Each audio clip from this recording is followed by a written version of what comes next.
구독 안 눌러주신 분들 구독 부탁드리고요. 좋아요 한 번씩 부탁드립니다. 오늘도 시청 감사합니다. 안녕하세요, 젤리브레입니다. 코인 가격이 비트코인하고 이더리움은 약간의 조정 장세가 들어갔지만 시총상위에 있는 코인으로 그 힘의 이동이 지금 현재 이루어져가지고 약간 이제 올라가고 있어요. 그래서 라이트 코인을 위시로 해서 나머지 시총상위가 약간의 반전이 지금 현재 있는 상황인데 자세한 내용은 이제 영상 중간에서 이제 말씀드리겠습니다. 그리고 저한테 이제 예전에 왜 리플이 코인계의 제왕이냐라고 물어보셨는데 이게 코인리스에 나온 거거든요. 이런 거 한 문단만 봐도 여러분들이 인지를 하지 않으실까요? 여기 보면 리플 유동성 허브를 만들어서 비트코인, 이더리움 등 XRP 외 암호화폐 지원 예정이다. 전 세계로 이 망을 깔겠다. 그런 얘기를 지금 하고 있는 거거든요. 근데 제가 생각했을 땐 뭐냐면 지금 우리나라도 그렇고 미국도 그렇고 중국도 그렇고 CBDC를 만들다 파일럿 테스트를 한다. 근데 그 CBDC와 CBDC의 허브 역할을 하는 거 결정적인 게 허브 역할을 하는 게 과연 어떤 게 될까요? 저는 리플이라고 생각하거든요. 그러면 코인 생태계에서 허브 역할을 하고 유동성 허브 역할을 하고 CBDC에서 허브 역할을 하면 코인계의 제왕이라는 얘기를 여기다 붙일 수 있지 않을까요? 그러니까 오피셜하게 여기에 그런 얘기는 안 나오지만 과거 나왔었던 여러 가지 뉴스를 보면 그렇게밖에 볼 수가 없어요. XRP 같은 경우. 그래서 아마 어떻게 보면 투자하시는 모든 코인 중에 가장 난이도가 사람 심리를 가장 힘들게 만드는 코인 중에 어떻게 보면 이오스보다 더 할 수도 있어요. 근데 이런 친구들한테도 분명히 그 찬스와 기회는 분명히 올 거예요. 여기 글이 이제 정확히 나와 있잖아요. 2022년 출시될 예정이다. 그래서 자세한 사항까지 지금 나와 있는데 어쨌건 결과는 분명히 나올 거고 파일 코인을 제가 한 몇 주 정도 추천을 아마 계속 드렸을 거예요. 근데 지금 현재 사토시 마켓을 보면 비트코인은 8천만 원을 넘어간 상황에서 사토시 마켓에서 7% 정도 상승했다는 얘기는 사실 원화로 봤을 때는 7% 이상 상승한 거거든요. 그래서 왜 요거밖에 상승 안 해? 이러자고 내가 코인 투자했나? 아마 그러실 분들도 분명히 계시겠지만 파일 코인을 제가 막 추천할 때 사람들이 이 코인에 관해서 악플 단 사람이 되게 많아요. 악재 뉴스. 코인 개수가 무진장하게 많다. 그래서 올라가지 않을 거다. 락업이 해제되면 코인이 엄청나게 많이 풀릴 거다. 과거에도 제가 이 파일 코인을 추천했을 때 그런 얘기를 저한테 많이 했었다고 말씀드렸잖아요.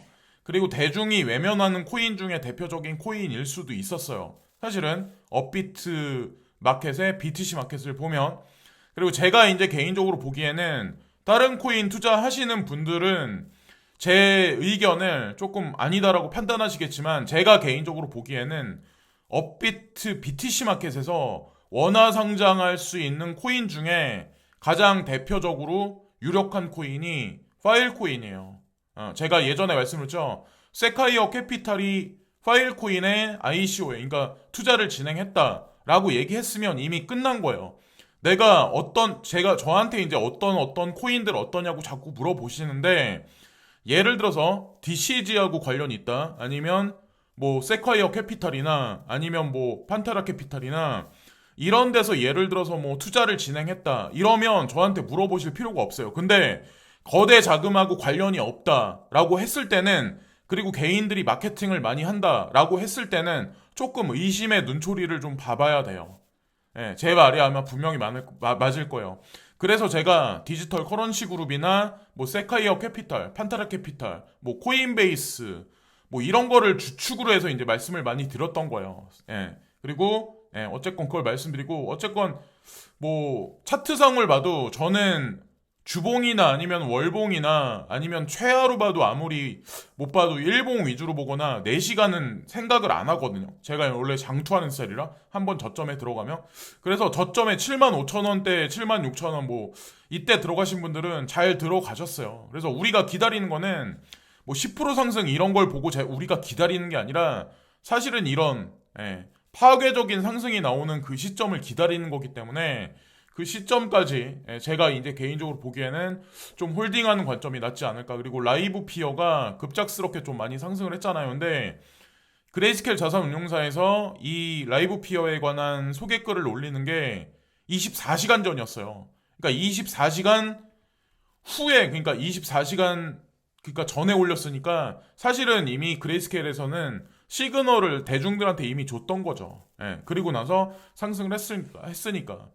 그리고 지금 보시면 아마 아시겠지만 여기 포트폴리오 중에 뭐 그러니까 라이트 코인을 위주로 해서 일단 상승 반발력이 엄청나게 크고 그 다음에 이더리움 클래식이 약간 올라가고 비트코인 캐시가 따라가서 지금 올라가고 있는데 일단은 라이트 코인을 뭐 목표 기준가로 잡았을 때는 올해 연말에서 내년 어느 시점까지 제가 생각하는 목표가는 170만 원 정도거든요. 150에서 180만 원 언저리 정도 돼요. 그래서 여러분들 각자의 견해는 어떨진 모르겠지만 저의 목표가는 그것을 기준으로 해서 나머지 코인들도 배수로 한 그 정도 곱하려고 합니다. 어떻게 더 많이 올라갈지 어떻게 될지는 모르겠지만 어쨌건 그렇게 생각하고 디센트럴 랜드 같은 경우는 제가 어저께 파란색으로 네모칸을 쳐놨잖아요. 아마 여러분들 아시겠지만 1,000원 근방에 있던 게 6,000원 가까이 찍었어요. 이 얘기는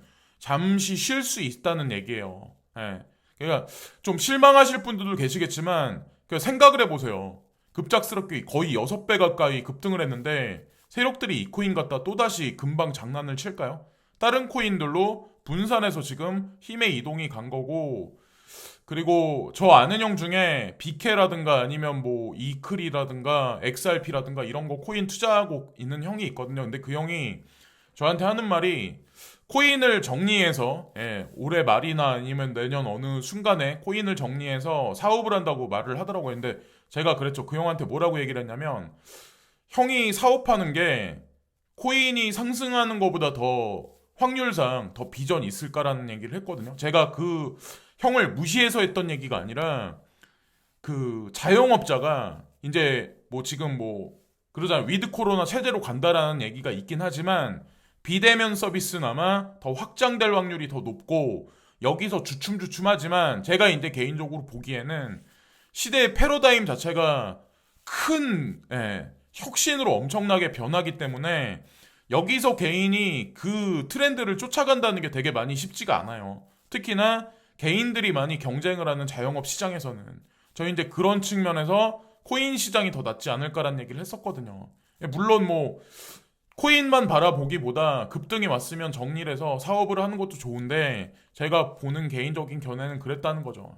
그거를 뭐 말씀드리고 네오코인은 아직까지 폭발적인 상승이 없는데 일단 중국이 뭐 21일 이후에 어느 시점에 분명히 돌아설 거고 온톨로지도 뭐 10% 가까이 상승을 했었는데 어쨌건 두 친구도 지금까지 견디셨으면 그냥 홀딩하는 관점이 낫고 WRX 같은 경우도 마찬가지로 쭉 지켜보시고 제가 좀 전에 이제 이더리움과 비트코인에 관해서 좀 선도해서 많이 지난 2021년 들어서 많이 상승을 했었다. 근데 이거를 그 누가 차트를 대입해서 이걸 딱 붙여놨는데 카필해서 딱 올려놨는데 똑같죠. 거의 흡사하게 올라갔죠.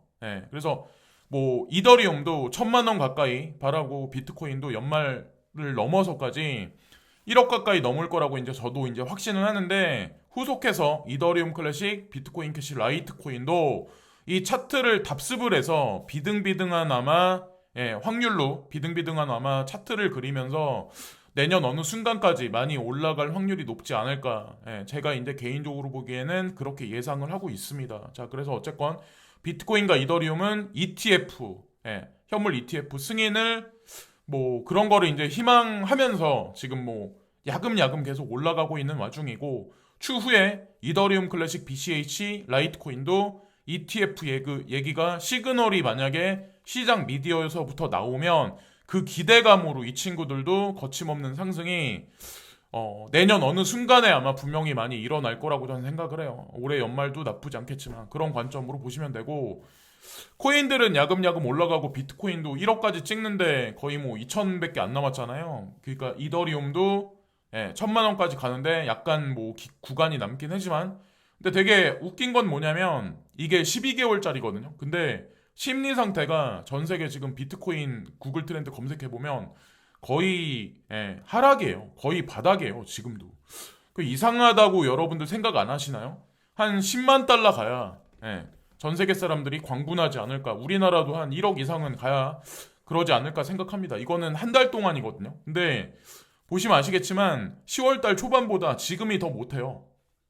지금 사람들의 관심이 많이 없어요. 그러니까 이 얘기는 뭐냐면 하는 사람만 하고 있다는 얘기예요. 지금도. 하는 사람만 지금 하고 있다는 얘기고, 제가 어저께 이제 뭐 프라이버시에 관해서, 프라이버시와 이제 보안에 관해서 이제 말씀을 드렸는데, 어떤 분이 이 댓글을, 되게 좋은 댓글을 달아주셨어요. 그래서 제가 읽어드리려고 하는데 너무 좋은 내용이라서.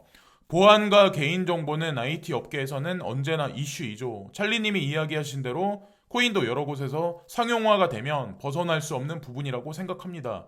그리고 웹 3.0, 이건 일반 사람들이 느끼지 못하겠지만 점진적으로 2.0에서 3.0으로 대체해 나가겠죠. 사람들이 자바스크립트를 알아도 자바스크립트이 현재 무슨 버전이 사용되고 있는지 모르는 것처럼, 웹브라우저 버전이 무엇인지 모르는 것처럼 많은 사람들이 아는 순간 이미 많이 늦어버린 거죠. 언제나 잘 보고 참고하고 있습니다. 감사합니다. 근데 G캐시를 많이 투자를 하시는 것 같더라고요. 그래서 이분 말씀이 진짜 정확히 심도 있게 너무 좋은 문장을 적어주셔가지고, G캐시하고 호라이젠, 물론 뭐 호라이젠은 훨씬 많이 가지고 있긴 하지만 어쨌건 모든 코인들은 다 이 프라이버시, 익명성 기술이 반드시 필요하다는 거죠.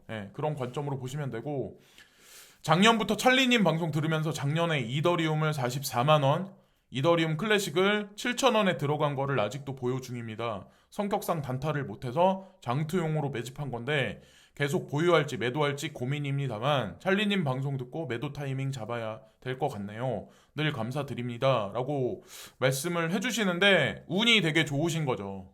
운이 되게, 저한테 감사하다고 말씀해 주시는데 이 구독자님 자체가 자신이 운이 되게 좋으신 거예요. 똑같은 방송을 봐도 운이 없는 사람은 돈을 많이 못 번 사람이 있고, 운이 좋은 사람은 그 와중에도 돈을 많이 번 사람들이 있어요. 그건 뭐 여러분들이 자기 자신이 제일 잘 아실 거예요. 그리고 행복한 고민 하신다고 제가 여기다 밑에다 이제 적어놨는데, 이때서부터 지금까지 상승률이면은, 이클은 아직까지 뭐 엄청나게 상승을 많이 한 건 아닌데 얼마 이더리움 같은 경우 진짜 얼마나 많이 상승했나요? 지금 거의 600만 원 가까이까지 올라갔는데. 근데 제가 말씀드리고 싶은 게 뭐냐면, 이분도 마찬가지예요. 44만 원에 투자를 하셨으면 여기서부터 또다시 엄청나게 하락한 적이 있었을 거예요. 지금 600만 원까지 오는데 이게 이렇게 들고 있는 게 쉽지가 않다라는 거예요. 미래 비전도 봐야 되고 여러 가지 상황도 봐야 되고, 차라리 성격상 단타를 못해서 장투용으로 라는 말씀을 써주셨는데, 차라리 이게 날 수도 있어요. 내가 직장 갖고 사업하시는 분들은 차라리 이렇게, 그러니까 펀더멘탈 강한 코인들 있죠.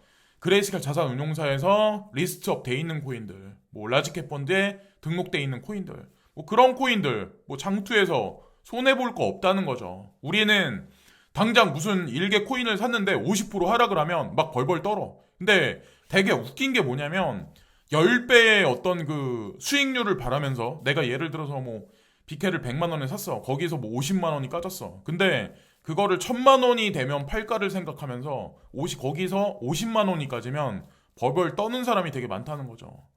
근데 코인은 그렇게 생각해서 그렇게 투자하면 돈 못 벌어요.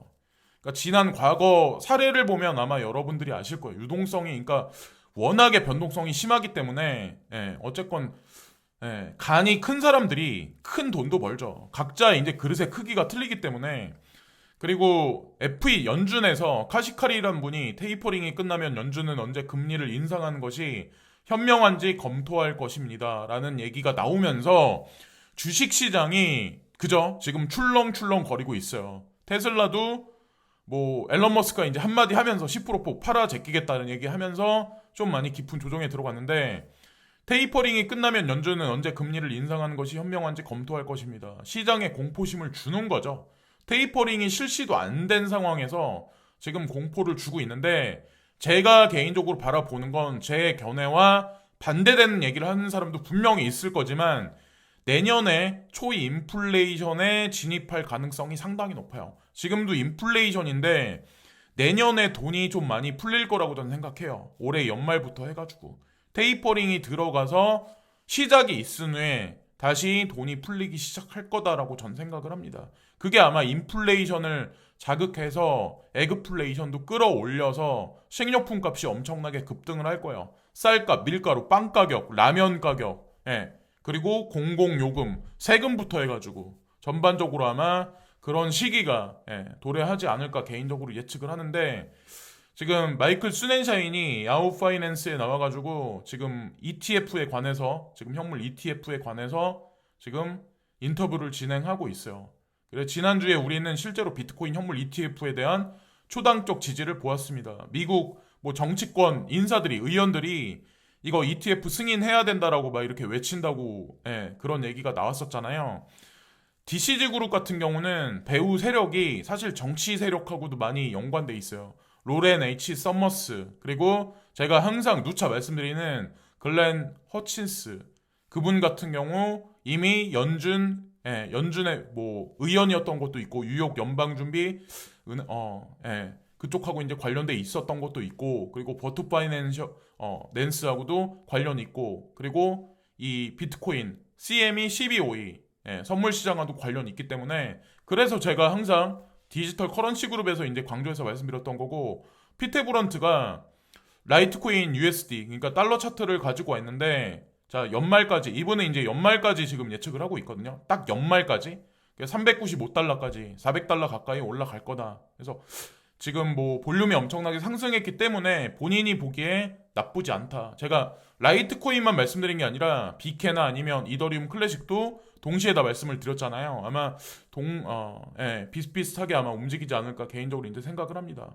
그리고 마지막에 이제 테더가 엄청나게 많이 발행이 됐어요. 여기 나와 있는 거대로 엄청난 액수가 발행이 됐다. 그러니까 USDC는 좋아하는데 테더를 싫어하시는 분들이 있는데, 테더도 작용하는 게 되게 많고, 테더가 무너지면 제가 이 시장이 끝날 거라고 말씀드렸고, USDC 같은 경우는 전형적인 미국 스테이블이라고 생각하시는데, USDC 배우는 사실 메인이 되는 거는 사실 그래요. 뭐 골드만삭스라고 이면에는 나와 있는데, 제가 말씀드렸죠. 그 자금을 모집한 게 선두에 섰던 거는 비트메인이었다. 그리고 비트메인 배후에는 세콰이어 캐피탈이 서 있었다라고 제가 말씀드렸죠. 그러니까 그런 거미줄 관계를 잘 보셔야 돼요. 이거를 그냥 단순 논리로, 그냥 단순한 유튜버들, 그냥 단순한 기사 해석으로 막 이렇게 풀어서 얘기하는 사람들 얘기를 들으면 이게 이건 거 같고 저게 저건 거 같거든요. 그러니까 근데 거기서 중심을 잡고 전체 흐름의 중심에 서야 된다는 거죠. 언제나 시장을 객관적인 시각으로 바라봐야 된다는 거예요. 자, 근데 여기 누가 전문가 8단계 법칙에 의거 아직 불장 피크까지 멀었다, 누가 이걸 적어주셨는데, 제가 이게 그 카톡방에 돌아다니길래 이거를 다운로딩 했어요. 그래서 이 글이 되게 재밌잖아요. 1단계 비트코인 뭐뭐뭐 가격 돌파, 갱신 뉴스 떴나. 2단계 각 커뮤니티 화제글에 비트코인 올라오기 시작했냐. 지금 여기까지 갔다. 3단계 몇억 수십억 단위 수익 실현 인증 글들이 나오기 시작했는가. 없다. 4단계 열심히 살아가는 셀러리맨, 아르바이트생들, 일용직 근로자들 조롱 비하하는 코인충들 늘었는가. 아직. 5단계 지훈 엄마, 이슬 엄마 미용실에서 만나서 개씹 잡코인 서로 추천해주는 장면을 목격했는가. 아직. 6단계 이오스가 고점을 돌파했는가. X. 마지막 경고 신호. 7단계 갑자기 코인 유튜버들이 조정 왔는데 지금 담아야 노후 준비 편하게 할 수 있다고 떠들기 시작했는가. X. 8단계 코인 커뮤니티의 가전제품 박살, 방화, 이혼, 파산 서류 등이 진짜로 인증글이 올라오기 시작했는가. 아직이다. 그러니까 아직이라는 얘기예요. 아까 심리를 보시면 아시겠지만, 그리고 여기도 마찬가지로 네오 재단도 마찬가지로 지금 그 리스본에 가 있다고 하더라고요. 뭐 전 세계 코인 개발자들이 거기 많이 지금 몰려가 있다, 뭐 발표를 한다, 이런 얘기 있는데, 네오도 마찬가지로 9일날인가 뭐 한다고 했었는데, 그때도 뭐 아마를 진행한다고 했는데 11일날 11월 11일날 개발 진행 상황에 관해서 그걸 한대요. 그러니까 뭐 그 아마를 진행한대요. 그래서 어떻게 될지 뭐 묻고 답하기를 하는데, 이것도 아마 텔레그램 방에 후속으로 아마 나올 거예요. 이게 아마 진짜지 않을까 저희 이제 개인적으로 생각합니다. 근데 대중들이 외면했을 때 기회가 항상 와요. 사람들이 중국 코인 망한다 막 이렇게 그렇게 얘기들을 되게 많이 했었잖아요. BSN이라는 거를, 블록체인 서비스 네트워크를 중국에서 지금 유럽부터 해가지고 막 이렇게 깔아 나가잖아요. 거기에는 다 이면에 그들의 속셈이 다 있다는 거죠. 그러니까 그 역할을 하는 것도 어떻게 보면 중국의 이더리움인 네오가 그 역할을 또 대표적으로 할 수도 있는 거고, 이오스도 지금 많이 못 가는데 이오스도 아마 제가 알기에는 BSN에서 한 역할을 하는 걸로 알고 있습니다. 그런 관점으로 보시면 어떨까라는 생각을 합니다. 이것으로 오늘 영상을 마치겠습니다. 오늘도 시청해주신 많은 분들께 진심으로 감사드리고요. 구독과 좋아요 부탁드립니다. 감사합니다.